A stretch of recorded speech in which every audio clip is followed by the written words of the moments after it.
নমস্কার, আমি clinical dietician Surangana Rana. আমরা যদি প্রত্যেকদিন আমাদের ডায়েটের সাথে পাম্পকিন সিডস ইনক্লুড করি তাহলে কি হেলথ বেনিফিটস গুলো আমরা পেতে পারি? আজকে সেটা নিয়ে কথা বলব। প্রথমেই বলি pumpkin seeds a good kind of protein source. Definitely it's a plant source, a good kind of protein source. যেটা আমাদের হেল্প করছে আমাদের টিস্যু বিল্ড আপ এর ক্ষেত্রে, রিপেয়ারিং এর ক্ষেত্রে। সেকেন্ড আমি বলি it's a good kind of fat. Omega 3 fatty acids, omega 6 fatty acids contain থাকার জন্য এটা অনেকটা পরিমাণে আমাদের হার্ট হেলথ ইমপ্রুভ করছে, আমাদের ব্রেন ডেভেলপমেন্টের ক্ষেত্রে হেল্প করছে। থার্ড বলি it's a good kind of fibre rich and also super ফুডও বলা যেতে পারে একে, যেহেতু ফাইবার, প্রোটিন, মিনারেলস অলস আর কন্টেইন। তো এখানে ফাইবার নিয়ে কথা বলছি। তো ফাইবার অ্যামাউন্ট খুব ভালো মাত্রায় আছে পাম্পকিন সিডসে, আর ডেইলি বেসিসে আমরা ইনক্লুড করতে পারি পাম্পকিন সিডস।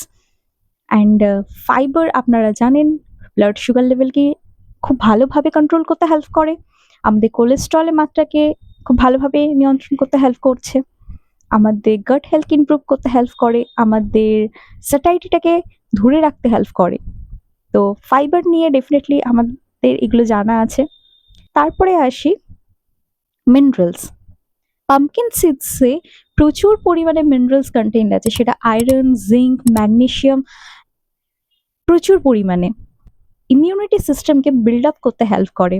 তার সাথে অবশ্যই আরো অনেক কাজ আছে। তারপরে বলি পাম্পকিন সিডস আর রিচ অফ অ্যান্টিঅক্সিডেন্ট।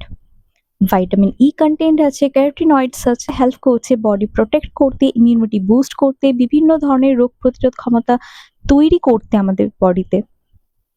তো ডেফিনেটলি আমরা প্রত্যেক দিন অল্প করে হলেও পাম্পকিন সিডস আমাদের ডায়েটের মধ্যে রাখতে পারি।